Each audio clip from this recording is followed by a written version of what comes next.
Eu sou Pedro de Moraes Silva. Eu sou filho de um comerciante de estância, Domingos Alves da Silva, filho do Arauá, e de Noemi de Moraes Silva. Ela era de Itapuranga, integralista, filha de um Pedro Celestino, integralista aqui na sociedade sergipana. Eu nasci em Estância no carnaval de 20 de fevereiro de 1944. Fiz o meu curso primário em Estância, fiz o curso ginasial em Estância. Morando em Salvador, me formei em 1980 na veneranda Universidade Católica, onde lá tive a oportunidade, inclusive, de estudar teologia, matéria que permaneço leitor até hoje. Na magistratura em 1991, quando eu deixei Salvador e vim para Sergipe. O senhor disse que nasceu em Estância, filho de comerciantes. O senhor morou em Estância até quantos anos? Até os 16 anos. E como é que foi a infância em Estância? Muito boa.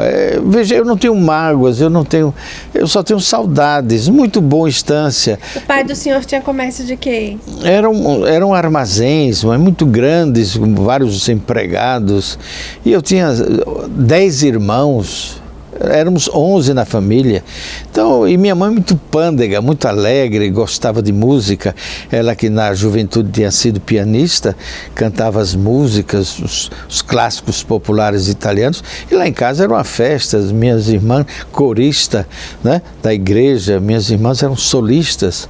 A mais velha solava a Ave Maria de Schubert e de Gounod, que levava a gente às lágrimas. A outra irmã, depois dela, Ana Maria, também solista da igreja, e a minha vida foi essa. Então em casa era uma alegria, né? Era uma alegria. Né? O senhor estudou em que colégios lá em Estância? Naquela época eu fiz o primário na escola de Dona Ana, era uma escola particular, e a escola boa naquela época em Estância era a Escola Técnica de Comércio, que compreendia o ginásio e o curso de contabilidade. Eu fiz o primeiro ano científico aqui em Aracaju, foi quando então eu fui para São Paulo. Antes de ir para São Paulo, como é que também foi a juventude em Estância? Estância sempre foi uma cidade muito tradicional, né? Mas eu não sei se naquela época já tinha os carnavais. Tinha uns carnavais antigos em Estância, né? Já. E o senhor nasceu no carnaval? Nasci no carnaval. Estância sempre foi aristocrata. E as festas de Estância muito boas, as festas do Natal muito boas, o folclore estanciano foi muito rico. Hoje substituído pelo Barco de Fogo, pelo São João, aquelas festas bem bucólicas deixaram de existir, penso, porque eu já não mais participo dessa vida de festa de Estância. Mas a Estância era uma beleza, todo estanciano gosta de Estância. Uma cidade pacata, extremamente pacata, um povo conservador, povo religioso, sobretudo religioso. Isso fazia com que a Estância se sobressaísse como um berço de cultura. Muito bom, eu adoro Estância. Mas aí o pai do senhor era muito estudioso. Eu não sei se eu era estudioso ou meu pai sabia que eu não tinha talento para as coisas do comércio. Os meus irmãos se dedicavam às coisas do comércio e eu não gostava. Como eu tinha uma irmã que morava em São Paulo, casada com um funcionário do Banco do Brasil, meu pai me pediu, eu queria estudar inglês, e não tinha curso de inglês. Eu queria estudar alguma coisa desse tipo, não tinha. Papai então me mandou, eu fui estudar em São Paulo. E como é que foi ir aos 16 anos para São Paulo? Tudo bem que foi morar com uma irmã, né? Mas uma cidade totalmente diferente, já era uma metrópole naquela época. Como é que foi? Extremamente gostoso. Eu sou louco por São Paulo. Muito, eu adoro São Paulo.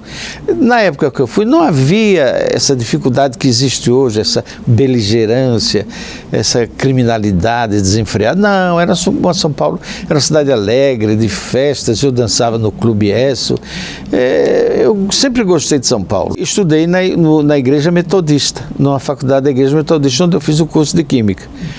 E depois Por que foi o curso de Química? Quando eu fui para São Paulo, naquela época não havia vestibulares a torto e a direito. Então, havia o curso de Química, eu fiz vestibular, passei. Eu sempre fui bom estudante, razoável estudante. Então, passei. Mas eu queria fazer o curso de Direito. Fiz o curso de Química para ter o que fazer, eu não tinha nada em São Paulo. Quando, então, logo comecei a trabalhar numa fábrica de tintas, muito famosa, muito grande. Isso me deu sustento para levar a vida de estudante expondo própria, né? As minhas dispensas. Um bom curso, mas o que eu queria ser mesmo era advogado. E aí o senhor disse que estava trabalhando já na fábrica de tintas e fez o vestibular para Direito. E fiz vestibular para Direito na Metropolitana e passei. Só que essa altura, essa fábrica de tintas estava montando sua indústria, sua unidade industrial aqui no Nordeste e me convocou para que eu viesse para o Nordeste cuidar da aquisição de matérias-primas. E eu perdi o vestibular de Direito. Mas como eu fiquei sediado em Salvador, eu fiz um novo vestibular. Eu queria ser advogado e passei. Pouco tempo depois, a fábrica me manda de volta para São Paulo. E eu perdi o segundo vestibular. Mas sem estudar, mas trabalhando na fábrica de tinta. Depois eu retornei para já o começo de produção da fábrica, aí eu fiz um novo vestibular na veneranda Universidade Católica, fui aprovado e não mais saí, não permiti me voltar, me formei. E aí só ficou trabalhando como químico e estudando Direito? Mas já no 8º ano eu desisti do trabalho e fui me dedicar só ao Direito. E como é que era a Universidade Católica de Salvador? Uma universidade bem tradicional, né? Muito tradicional. Estudar Direito lá. Muito bom. O curso de Teologia, eu fiquei maravilhado com o curso de Teologia. De grandes professores, os grandes nomes do mundo jurídico da Bahia, ensinavam na Universidade Católica. Tem algum professor que marcou mais o senhor?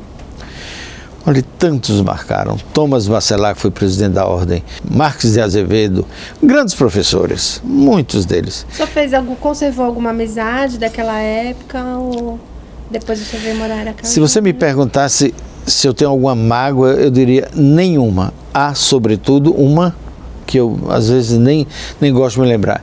É que eu morei jovem, menino em São Paulo e esqueci as minhas amizades que eu fiz. Depois vim para Salvador, estudei lá, me formei lá e depois vim para Sergipe e perdi as amizades que eu fiz em Salvador. Então eu não tenho passado, é a única mágoa, a única tristeza que me envolve, é o fato de não ter tido. Então mas você não tem os amigos em Sergipe? Eu também não tenho juventude em Sergipe. Mas foram as circunstâncias da vida circunstâncias, mas isso não me deixa enraivecido de forma alguma. Eu estudava em Salvador, casei-me com a sergipana do Arauá, estava bem satisfeito quando, infelizmente, cravou a flecha do destino a morte de um filho de 8 anos. Isso eu entristeci sobremodo em Salvador, eu só vou embora para Sergipe. Já não tinha... Era o único filho? Era o primeiro. Eu tenho 3 filhos atualmente, os 3 primeiros nascidos em Salvador. Um deles é advogado, foi professor aqui da UNITA, o doutor Frederica, meu filho, é advogado, Daniela é dentista e Guadalupe é advogada. Aliás, todo distanciando tem uma filha Guadalupe, porque é a padroeira da cidade. Todo distanciando que se presta tem uma filha Guadalupe. Então eu vim embora para Sergipe. E me dei bem na advocacia. Aliás, muito satisfeito por ter vindo. Gostava, adoro advogar. Você passou muitos anos advogando, então? Eu passei 11 anos como advogado aqui no foro. Depois 7, 8 ou 9 anos como juiz. E depois voltei a advogar. Porque eu gosto de ser advogado. Embora tenha um respeito à magistratura que poucos têm. Eu não sei se os juízes têm tanto quanto eu tenho. Porque o que eu fiz na magistratura foi amar a magistratura e compreender a magistratura e, sobretudo, respeitar a magistratura. Havia um juiz que nós somos bons amigos, o doutor Anderson, e ele disse: pai, faça esse concurso. Eu digo: eu vou fazer, mas nunca me preparei.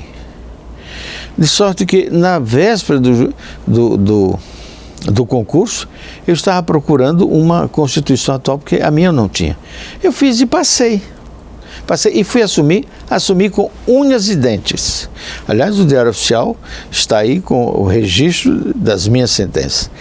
Me dei muito bem na magistratura. Como eu me dava bem com o desembargador Nolasco, não havia comarca solteira ainda. Eu fiquei aqui na 2ª vara, de repente ele me mandou para a vara de assistência judiciária. Numa época ele me mandou para 5 comarcas distintas: Propriá, Gararu, Porto da Folha, Canidé e Umbaúba. 5 comarcas. Eu saía segunda-feira de manhã e só voltava sexta-feira à noite ou sábado. Mas porque o desembargador Nolasco cobrava desempenho, eu me dava muito bem com ele. O desembargador Luiz Rabelo de Leite também pedia: Pedrinho, faça isso. Pedrinho, me chamavam carinhosamente de Pedrinho: faça isso, vá ali, faça isso, cumpra esse. Inclusive, assessorar na construção dos fóruns de Tobias Barreto. Assim também trabalhei em Tobias Barreto nessa época. Tobias Barreto, Poço Redondo e Umbaúba. Inclusive tomando conta da construção desses fóruns. Mas eu servia porque gostava de servir. E penso que fiz bem na magistratura. Para que você tenha, Janaína, uma ideia, eu fui durante todo esse tempo juiz, tive apenas 4 recursos de minha sentença. Somente uma foi reformada, que eu nunca me conformei. Então, veja, a experiência diz isso. Durante esse tempo todo, eu só tive 4 recursos contra as minhas sentenças. Apenas uma reformada. Então, era a experiência que eu carregava como advogado. Por isso que eu não tenho mágoa da magistratura, de forma alguma. Eu tenho belíssimas lembranças, recordações e muito amor e respeito à magistratura. O Poder Judiciário sempre tratou bem o juiz, sempre deu ao juiz as necessidades mínimas necessárias. Não há dificuldades. E depois eram causas de menor complexidade. O que eu fazia sempre e fiz era me inteirar a sociedade de Umbaúba, de onde eu fosse, de onde eu estivesse. Como é que o senhor fazia isso, doutor? Participava dos rótares, das reuniões do tiro de guerra, incentivando, dando aulas não curriculares nas escolas, participando. Fiz muito isso. Aliás, eu gostava de fazer isso. O senhor vivia, então, a comunidade? Vivia a comunidade. Tanto que eu sempre morei nos fóruns, nunca vinha para casa para dormir. Em Umbaúba, em todos os lugares eu tinha o meu rancho nos fóruns. Aliás, os fóruns sempre tiveram bons ranchos. O senhor acha que fazia diferença o juiz estar ali presente? Muita diferença, mas muita. As pessoas, antes de acionarem, de ajuizarem as suas ações, tomavam conselhos com o juiz, com o promotor. Nós conversávamos, fazia reuniões e isso é necessário. O juiz não pode ser aquele homem solitário do seu gabinete. Ele tem que estar com o povo, com a massa, compreendendo, entendendo a massa. Nesses 7 anos que o senhor passou como juiz do tribunal, o senhor, antes de se aposentar, já estava mais próximo a Aracaju, já estava em Socorro. Teve alguma coisa que marcou mais o senhor? Algum julgamento, algum processo que o senhor acha que foi mais difícil? Ou que marcou o senhor como pessoa, que mexeu, né, talvez com os sentimentos do senhor? O senhor se recorda de alguma coisa? Me recordo. Esse eu saí ferido, arranhado. Eu estava condenando um rapaz, não tinha como não condenar um rapaz que havia roubado umas rédeas, umas cordas de pindoba, alguma coisa sem valor nenhum. No mesmo dia em que estava sendo solto um prefeito que roubou não sei quantos mil, não milhões, mas 1000 da prefeitura. Eu disse: mas eu prendendo um rapaz desse e vendo um prefeito, um homem que conhece a lei, sendo solto apesar de reconhecidamente irresponsável, isso me marcou muito, muito. Mas quando o juiz começa a ser justo, ele não sobram sentimentos de pesar. Não creio que sobre. Eu tinha um filho já estudando, o Frederico, e certa feita ele fez uma dissertação no colégio, no CCPA, dizia: eu quero ser advogado, não porque meu pai tenha sido advogado, juiz, é porque eu gosto de ser advogado. Eu verdadeiramente me aposentei, deixando a magistratura, a beleza, as honras do cargo, para servir de laboratório para o meu filho. E filo bem, porque meu filho se deu bem na advocacia. Eu fui me dedicar à formatura dele. E o que eu vejo hoje, Janaína, é que ele faz exatamente o que eu fiz por ele, ele está fazendo com os filhos. Ele se dedica quase todas as tardes a fazer as lições do filho. Menino de 4, 5 anos, a menina de 10 anos, que é uma doçura em literatura. Então, o senhor acha que se aposentou uma boa hora para poder acompanhar o seu filho se formando em Direito? E se deu bem na advocacia, muito bem, professor universitário muito aclamado, muito bem quisto, um estudioso. E eu acho que ele se formou porque eu estava ali com ele, comprei um prédio para fazer o escritório. E eu estou satisfeito. E o senhor advoga hoje ainda? Advoga com ele? Advogo, ele é meu patrão, não me paga bem, é verdade. É meu patrão, trabalhamos juntos, tenho loucura por meus filhos, vivo com eles, o Fred é muito conhecido aqui. E como é que é o dia a dia do senhor enquanto aposentado? O senhor vai todo dia para o escritório, o senhor gosta de ler, tem algum hobby? Meu vício é ler. Eu leio diariamente. Ler e escrever.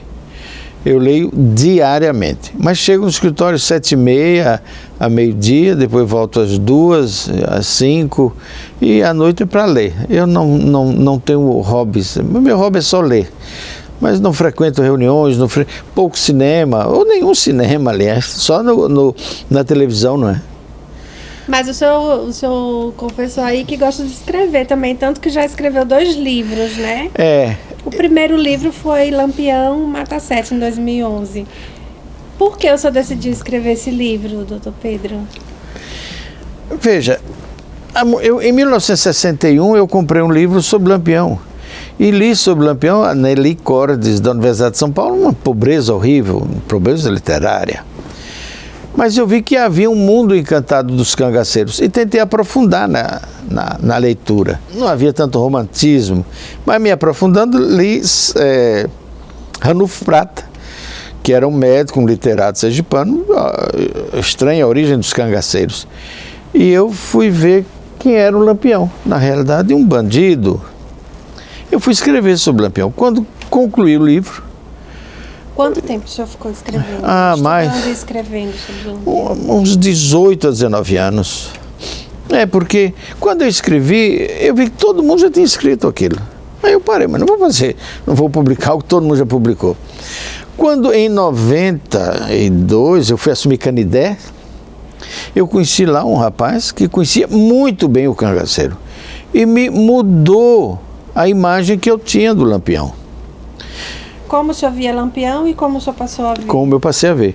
Como o maior fascínora que a humanidade produziu, um bandido, um canalha que vivia de roubar os pobres. O que os pobres conseguiam na feira, ele roubava para comer e matava miseravelmente, imperdoava. Ele matava porque gostava de matar. Aliás, ele disse isso na cova, na sepultura da mãe. Que eu mato porque gosto, e quanto mais eu mato, mais eu gosto. Palavras dele, todo mundo literário conhece. Eu fui vir a conhecer que Lampião não era somente um cangaceiro, era muito pior do que isso tudo. E depois disso, eu vim conhecer a condição sexual dele. Eu explorei essa fase, mas não muito. Fui mostrar que ele era efetivamente homossexual e que até serviu para estudo de psiquiatras sobre a violência e a homossexualidade. Esse livro meu, despretensiosamente, foi publicado, trechos deles, em 2 jornais americanos, 481 citações na internet. Tomou um novo rumo a história de Lampião. Eu nunca esperava que isso fosse ocorrer. Aliás, lancei sem pretensão nenhuma. Mas o livro é bom, é engraçado, porque eu mostro que aquele homem forte e viril não é nada disso. É também um trejeitoso. Mas justamente por o senhor ter falado essa questão dele, que ninguém nunca tinha levantado, surgiu muita polêmica na época, né? Como é que o senhor conseguiu lidar com essas polêmicas todas? Certa feita, dando uma entrevista na rádio Atalaia, no Mix Atalaia, o repórter perguntou: mas o senhor é o primeiro a dizer isso? Eu disse: não, eu sou o último. Fulano, Beltrano, Ciclano já disseram isso de Lampião. É que nós não estamos lendo. Nós não estamos lendo. Eu fico impressionado, pessoas que foram em minha casa me comprar o livro, me pagar o livro. Meses depois, já leu o livro, rapaz, não tive tempo, não vi. As pessoas gostam de ter o livro, mas não querem ler. Ou gostam de saber da história e fazer o fuxico da história. Fazer o fuxico da história. Muita gente vem me contar a página do livro que não existe isso. Vem contar, fala, não, isso não existe, não foi quem disse. O livro foi muito boa repercussão. Muito boa repercussão. Sobretudo porque eu desmitifiquei o cangaceiro. o Lampião covarde, um bandido, um canalha. A Universidade do Ceará, certa feita, numa palestra que eu fiz, no Poço Redondo, uma professora da Universidade do Ceará me telefonou dizendo: doutor Pedro, nós concordamos com o que o senhor disse, mas eu gostaria de ver se o senhor não publicava isso, porque Lampião é um ícone nordestino. Eu disse: professora, me desculpe, esse é um mau exemplo dos nordestinos. Nós temos grandes homens que podem representar o nordestino, Frederico de Castro Alves, né? O Rui Barbosa, Tobias Barreto. E a senhora vem me falar em Lampião? Me desculpe, mas eu vou fazer. Mas eles não gostaram, porque eu tirei a masculinidade, eu escondi, eu obstruí a masculinidade do homem nordestino. E no final das contas, como é que ficou a questão, especialmente com a família, né? Porque ele tem família em Sergipe. Eu não fiz para ofender a família e até me magoei porque feri. Mas eles tentaram entrar, obstruir, mas eu consegui. Inclusive no voto do desembargador Cesário, que reconheceu o ser Lampião homem público, então não está protegido por nenhuma censura. E entra aí numa polêmica das biografias, né? Que vez ou outra a gente está vendo aí alguns autores tendo problemas com biografias, autorizadas, não autorizadas. O meu caso na revista Época foi uma página sobre a biografia não autorizada do Lampião. Mas eu debocho muito dele, porque o tratamento que ele merecia é aquele que eu dei. Um dia desse, um ilustre advogado, Raimundo José Nascimento, disse: li seu livro e não gostei. Raimundo, não gostou? O que foi que eu fiz assim? Porque você mexeu com familiares, amigos. Eu digo: bom, aí estou satisfeito. Mas ele estava falando de Lampião. Da neta de Lampião, que eu digo no livro que ela não é neta. Eu digo que ela não é neta, eu nego. Lampião não tinha capacidade procriatória. Em 1922 ele recebeu um tiro na virilha e estragou a bolsa escrotal, que é quem guarda, né, os espermatozoides. Então, consultei o médico e ele disse: não pode botar, não há capacidade procriatória. E todo mundo sabe disso. Inclusive, ela e Alcino Alves Costa disseram no livro que os dois publicaram. E quanto ao fato dele ser ou não homossexual, existem várias provas. Uma delas é que em 1978, Agnaldo Silva, um dos maiores noveleiros da Rede Globo, criou um jornal dirigido à comunidade gay. O nome era O Lampião. O frontispício, com chapéu de couro e tudo. Ora, era coincidência, né? Em 2016, o senhor lançou Canudos, Eu Acuso. Do que é que trata esse livro? Da Guerra de Canudos. Da Guerra de Canudos. Depois aqui o livro pronto e publicado, é que eu vi que eu faço a defesa intransigente do glorioso Exército Brasileiro. Veja, Janaína, quem leu Os Sertões de Euclides da Cunha, vai ver que Euclides da Cunha faz os escritos de Euclides são perfeitos, ele conta a verdade da Guerra de Canudos. E eu li Os Sertões, mas com dificuldade para ler, fui fazer o vocabulário dos sertões. Passei muitos anos fazendo o vocabulário dos sertões. Quando estava prestes para lançar, meu filho disse: meu pai, já foi lançado agora o vocabulário dos sertões. Eu perdi anos e anos de trabalho intenso. Só que eu aprendi muito com sertões. Quando eu passei então a ler tudo sobre sertões, para esse livro eu tenho 84 livros sobre os sertões, todos lidos, alguns relidos. Eu fui ver que se comete uma maldade muito grande contra o Exército. E vi que no Brasil se escreve muita mentira, fato que nunca houve. Só quem tem o melhor registro da Guerra de Canudos é dos sertões. Então você vê muita mentira. Por exemplo, na segunda expedição do Major Febrônio de Brito, na Serra do Cambaio, o Exército abateu 105 conselheiristas. Perdeu 4 homens. E os autores dizem que foi uma derrota fragorosa. Quem melhor escreveu, quem melhor aludiu à Guerra de Canudos foi uma da Universidade de Campinas, Lutgarde, que ela disse que foi uma vitória improdutiva. Foi o que melhor se disse do Exército na segunda expedição do Major Fernando Maravilha. Mas só se cuida de desmoralizar o Exército, como nós temos a Bíblia dos Sertões aqui mostrando o que foi o Exército, a atividade do Exército e o que veio depois. O próprio Marcos Villa, que nunca esteve nos Sertões, que eu até digo isso no meu livro.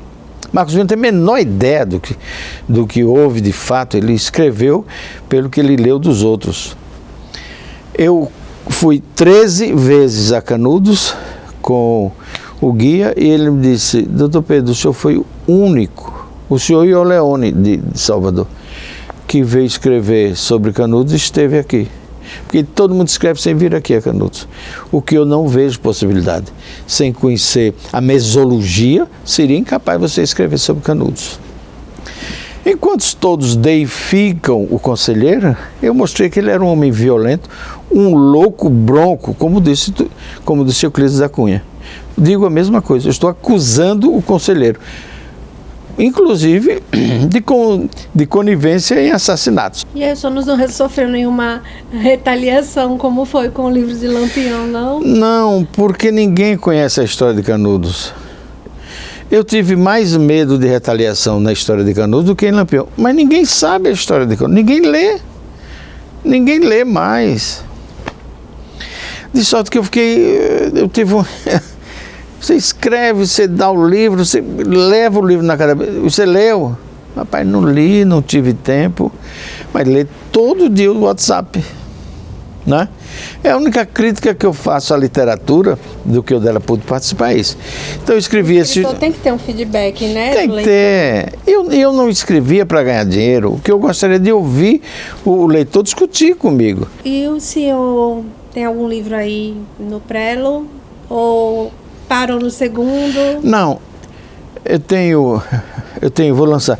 Eu tenho o vocabulário de Euclides da Cunha, que uma empresa de São Paulo, gostaria de ver, porque eles acham que os outros não estão completos. E eu tenho um quarto livro que eu vou lançar agora, de contos, mas contos baseados em fatos reais. Contos e mentiras. Quais os cenários e os temas desses contos? Eu tenho uma casa no Crasto. Crasto é uma praia em Santa Luzia do Itani. Ninguém vai lá, senão... É uma colônia de pescadores, eu construí uma casa lá e tal. E eu ouço muitos pescadores. E eles mentem tanto que eu adoro as mentiras dos pescadores. Eu tenho um conto sobre a sereia, que eu até acreditei que a sereia existe. Acreditei. E outros, a história de traição. Os pescadores traem, as mulheres dos pescadores traem demais. Traem demais. E baseado em fatos reais, eu estou escrevendo esse livro, História de Uns e de Outros, o título até então. E certa feita uma comunista, esse é um dos contos que eu trago também para o livro. Eu namorei uma comunista em São Paulo, em plena Revolução, em 68, veja só. E ela era comunista, e eu era da extrema direita radical. Então eu sofria terrivelmente. Por sorte, essa moça me traiu. Então eu achei uma razão para terminar o namoro. Mas como é que foi esse namoro antes dessa traição aí, doutor Pedro? Eu não me lembro, nós começamos a namorar e logo me levaram para casa do pai dela e eu fui muito bem recebido. Aliás, uma família tradicional de São Paulo recebe muito bem. E o velho me puxava para ver os brasões russos, o retrato de Stalin. Eu fiquei amedrontado, eu era uma criança. Eu sempre fui da direita, minha mãe integralista. E eu fiquei amedrontado. Eu disse: se o Doicode souber que eu estou aqui, vai me prender, vai me matar. E eu vivia com medo. E certa vez... Providencial a traição. Foi uma delícia. Bom que foi com um amigo meu, colega, que ela estava também cooptando esse colega para formar uma célula comunista jovem em pleno 1968 em São Paulo. E ela conseguiu? O rapaz não. Mas ela chegou a ser presa ou não? Não, Não, porque eles eram dóceis, não eram ativistas, eram comunistas, nem sei porquê. Eu sei que eu tive muito medo. Quer dizer que essa história vai estar no próximo livro. Vai estar também, vai estar. E a minha vida em São Paulo se resume nisso mesmo. Qual a previsão do próximo livro, doutor Pedro? Eu acho fevereiro ou março. Trabalhar. Ser justo é a condição mínima. Pode até errar, mas tem que ser justo. E trabalhar. Eu tenho verdadeira obsessão pelo trabalho. E eu trabalhava muito. E o Diário Oficial está aí, que eu posso até mostrar. E eu trabalhava, até disputava com o escrivão Ronaldo, que ele botava uma pilha de processos, e eu despachava. E eu penso que, logo que eu ingressei na magistratura,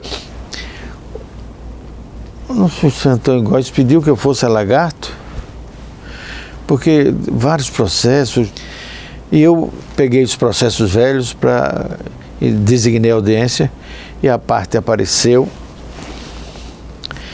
e disse: doutor, esse processo é tão velho, eu não faço questão que o senhor julgue para meu favor ou contra. Eu só queria que o senhor julgasse.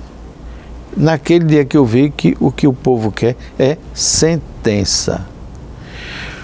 O jurisdicionado quer sentença. E parece que foi muito bom que aquilo ocorresse comigo, que eu aprendi que eu tinha obsessão por sentença. Tanto que eu só tive quatro recursos contra as minhas sentenças nesse tempo todo. Uma coisa na qual você se orgulha, né? Me orgulho.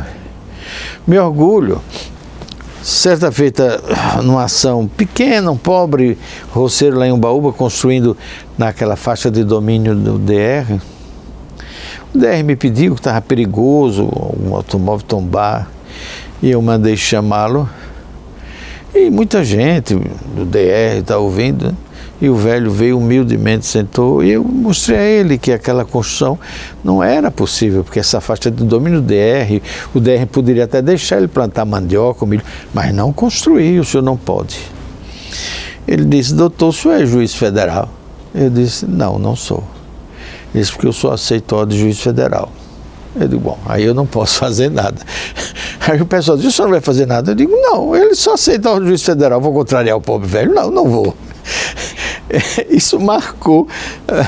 Um bom juiz precisa saber ouvir. Então. Ouvir, sobretudo ouvir, exatamente. Você vai maltratar um juiz apenas porque disse que só aceitava a ordem do juiz, maltratar um pobre velho? Nada. Logo, para mim, que adoro a história, eu vivo lendo a história todo dia, a história das religiões, a história das civilizações. Eu acho isso bom, porque quem sabe se daqui a algum tempo o que eu disse hoje não sirva para as gerações futuras. Quem sabe? Hoje talvez não tenha valor, mas quem sabe daqui a algum tempo o que José Rivaldo disse, o que o Dr. Gil Soares, o próprio Pascoal, eu acho que isso tem muito valor. Muito valor. E isso deveria ser levado para as escolas, para as faculdades de direito, que vivem distanciadas do Poder Judiciário.